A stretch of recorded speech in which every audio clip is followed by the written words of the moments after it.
मनुष्य और पशु भितर पार्थक्य कौन?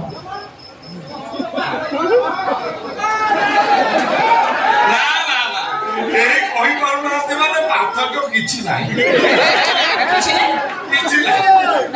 आपण भी कोन पशु बोली को जीव मो संदो फेर कथा बात करो मु कोन भाई पशु रे ओ हेला आपण होचनी मनुष्य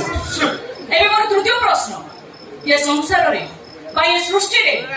सबुठारो श्रेष्ठ मिठा कोन एतो कथा मोखरो आले काहे के भल नाही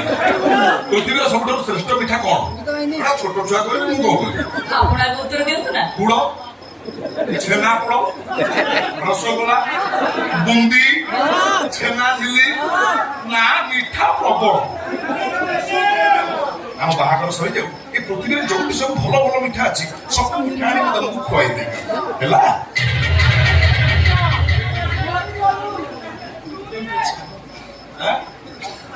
Don't touch me. Take it easy, relax. अच्छा ये जो मीठा सब ना आप होई गले ये सब मीठा केते मीठा लागे प्रबल प्रबल माने मु देखुची मीठा पर तमरो बहुत दुर्बल देखो बागर सरी जे मु तो मीठा खुआई देले जानि परिबो केते बेसी मीठा लागे मो कथा छाड़ तू आगे आपण को तो आपण केते मीठा खाई परिबे मु पूरा तंती दे खाई ना पर जदी आपण के मीठा खाइबे को दिया आपण के मिल लागियो छी एड़ा विषळया लागियो जो मीठा समय आसले विषय परिणत होई जाउची सेही मीठा ये सृष्टि रो श्रेष्ठ मीठा हबो केमिति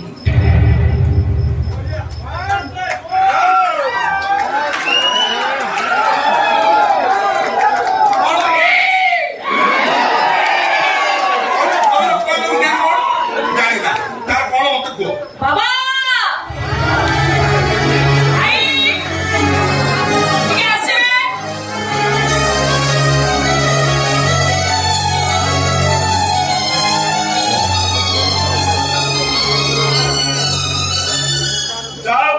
तम भीतर जा कथा हमारे तो सरीगला एबे तो बाहागर पाई तोर किछ ऑब्जेक्शन नथिबो कोन ऑब्जेक्शन पुणी कोन पिलामाने कथा सरीगला एबे आम कथा ज्योतिष राखी बाहागर दिन स्थिर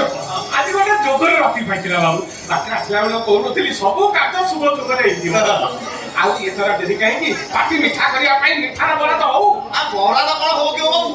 आ सेई पेपर बाबू हमर विभिन्न भेराइटी मिठाई हम फ्री के स्टॉक रखि जति तू नै आसु रसना करो बुआ को मो कथा पैसा रे तापर जदी मिठा प्रयोजन होय तुझे मिठा आनी अरे कोन तोर मत ये बागर नहीं करबनी भाई लोकनाथ गई परिबनी काहे को असुविधा कोन आपण को को मोर कोनोसी प्रश्नर सठिक उत्तर देई पार ना दे गया